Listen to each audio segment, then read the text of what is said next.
I'm going to try and show you how to make a platinum print with no fancy lighting and just a little thing of flowers and a window. And what I'd like to do, if you stay to the end, I think I'm going to make a few of these prints and we're going to do something together for charity.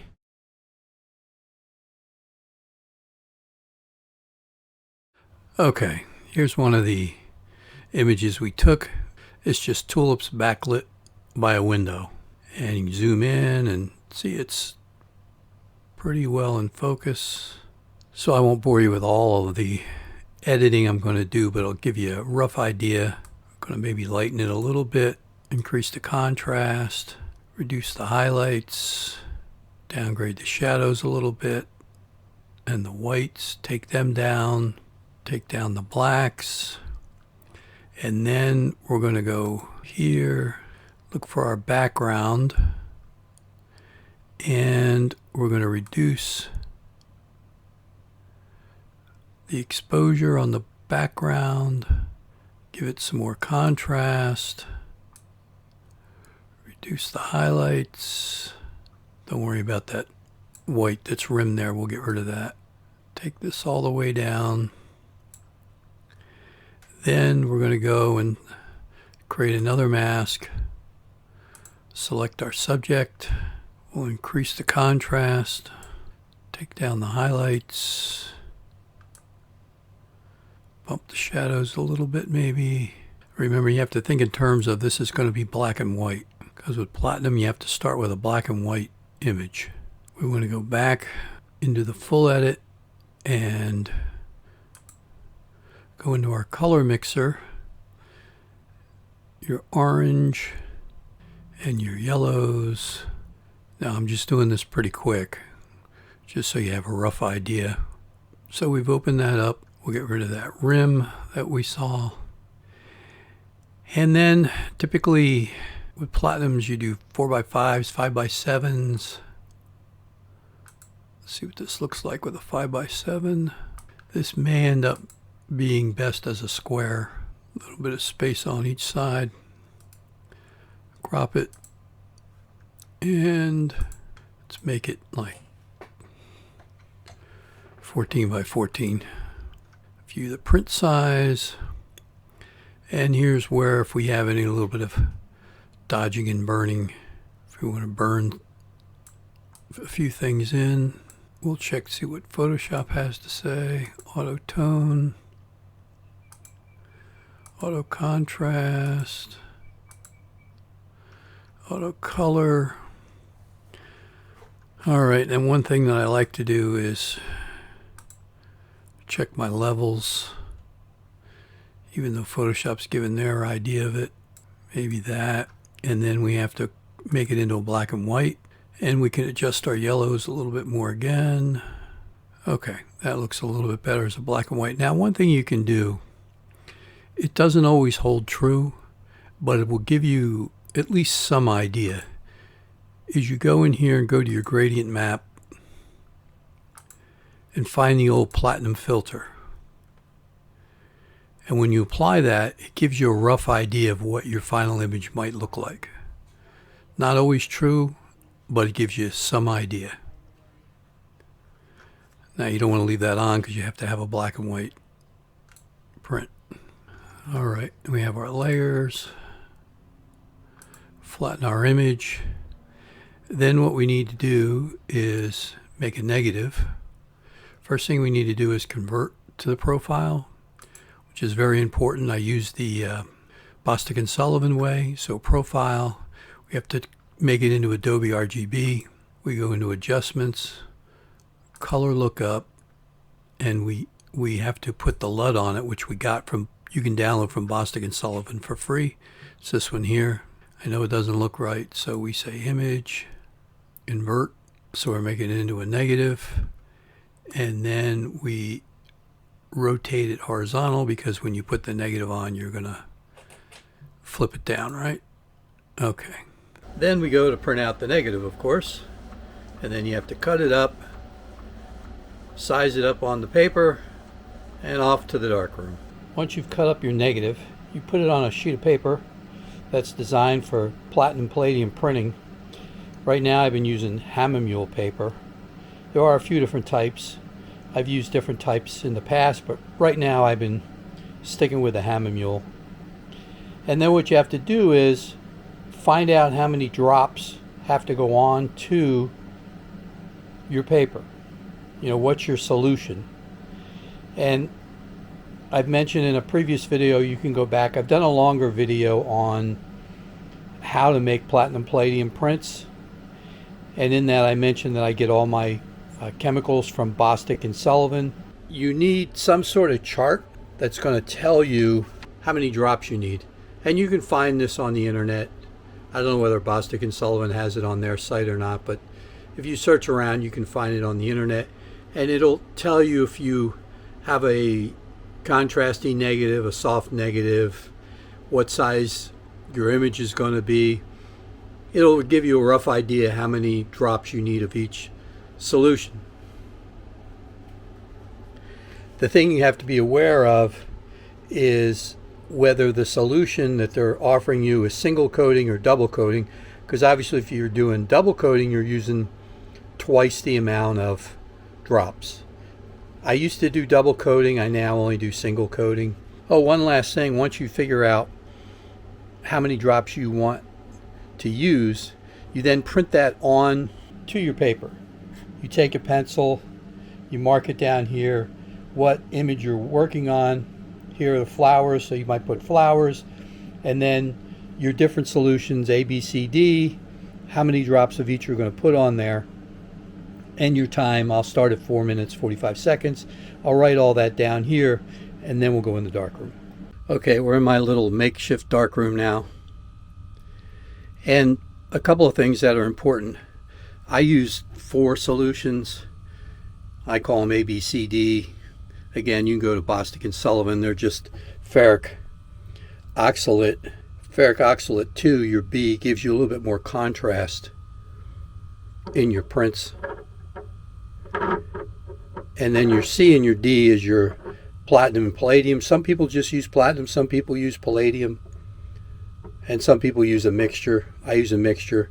There's also another chemical that some people use that I typically don't use. And there's a lot of different ways to do it. Some people put a little bit of gold into them. There's a lot of different ways to do it. The other thing that I mentioned in my longer video that you can go back and watch if you really want to know about platinum printing is buy yourself a good brush. It's really important to buy yourself a good brush. It'll save you in the long run. And also make sure that you get your brush wet before you use it. The other thing is keep your solutions lined up A, B, C, D so that you know, you look down on your paper and you know what you're going to do. In this particular one, I'm going to use 7 of this, 3 of this, 7 of this, 3 of this. Typically, people will tell you whatever your solution of A is should match your C at least, and maybe even your C and D. So in other words, if you have 7 of this, you really want 7 of this. But sometimes I do that, and sometimes I have 7 of this, 3 of this, but then I'm going to use 7 of this, 3 of this. I may change that when I go to the second print, but the first one is really just a run just to see how it looks like it comes out. And then what you do is you just take 7 drops of your A, put it in your solution, and 3 and 7 and 3, you put it in your shot glass, and you swirl it around, and then you paint it on. Take your negative off, of course. You paint it onto the paper, and you've already marked the corners where the negative is going to sit on your paper. So then you just, after you have your solution, well, let me just do it and I'll show you. The one thing that I like to do beforehand is get the paper a little wet, take your brush, and on the area where your print is going to be, just moisten the paper a little bit so that it's more receptive when you put your solution down. So once the paper is a little moist, you put the solution on the paper,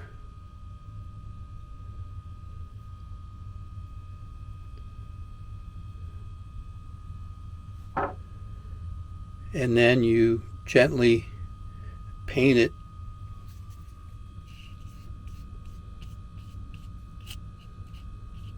for the most part inside the lines,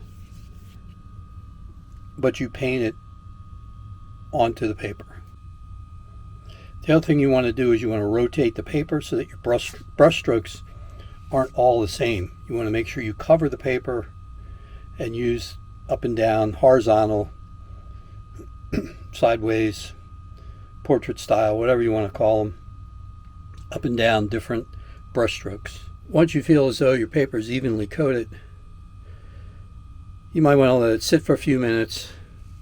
And then the other thing that I typically do, some people will just put it in a rack and just let the whole thing dry completely. What I typically do is just take a hairdryer and just blow it dry. And after that, it's ready to be exposed to the light. Once you've dried your paper, you put your negative back on top of the paper, making sure that the emulsion side is down. And then you need what's called a contact print frame, which I have two of. I have a smaller one and a larger one. This is the smaller one. This is about a 6" by 6" print. And then you also need some sort of light source, which I have this. This is my light source. Once your image is safely in the contact print frame, you put it into your light source gently, since this is glass. Turn it on, and you turn on your stopwatch, let it run for 4 minutes 45 seconds. Once you've exposed your print, in my case 4 minutes 45 seconds, you then put it in your developer and watch the magic happen. It'll almost come up instantly.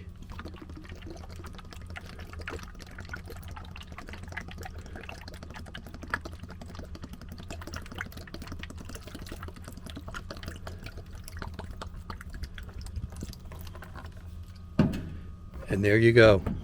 It's a fairly nice print. There is the finished platinum print that I was working on that you saw from start to finish. I actually did two. I'll show you the second one here in a moment. But this was the one that I showed you how I edited it and everything else. Now, what I would like to do, and I know you're going to think, oh, that's pretty expensive. Not really. Not if you really look at what people sell platinum prints for. This is actually relatively inexpensive, and I'm trying to keep the price down just so that hopefully we can sell a few and send some money to charity. All my platinums are limited to 10, except for these two. I'm not going to limit these two. What I'd like to do is sell them matted the way you see it for $150. And then $25 will go to Tunnel to Towers, and $25 will go to Wounded Warriors. And the $150 will include shipping to you, and it will come matted. It won't come framed, but it will come like this. I'm going to put them up on my website, so if you go to michael-cantwell.com, they'll be up there at $150. It'll probably say charity print or something like that. But they'll be there. Hopefully we can sell a few of them and raise a little bit of money for charity. Now let me show you the second one. Here's the second one for regular viewers of my channel. No, this is not Henry. This is an image I took just a couple of weeks ago. This is of one of the new herons that came out of the nests. I haven't named him yet, but I've seen him 2 or 3 times now, so hopefully he's going to stick around. But it's the same deal. If you'd like this image instead, $150, $25 goes to Tunnel to Towers, $25 goes to Wounded Warriors. It'll come matted just like this. In fact, the first person who buys one will actually get this print right here. And the first one who buys one of the flowers will get the one that was shown a moment ago. The other thing that I'd like to do, now I have limitations as far as how big I can make my prints because of the size of my contact print frame and my light source, but I will make one bigger print. I don't know what the exact size will be. It'll be roughly 10 by 14, 9 by 14, 9 by 13, somewhere in there. But I will make one bigger print, and it will be a 1 of 1. You'll be the only person that will have one of this image at that size. It'll be yours. It won't be 150. It'll be a little bit more. Probably be 200, maybe 225. I have to figure out my costs of it. And it will come likely in a 16 by 20 mat. Again, if someone is interested, just send me an email and contact me, and I will go in the darkroom. I haven't made it yet, obviously, but I will make a one-off print, platinum print, just for you, and I'll donate, proportionally more to Tunnel to Towers and Wounded Warriors. So anyway, I appreciate you watching. Take good care, and hopefully we can raise a little bit of money for charity. All right? Thanks again. Bye.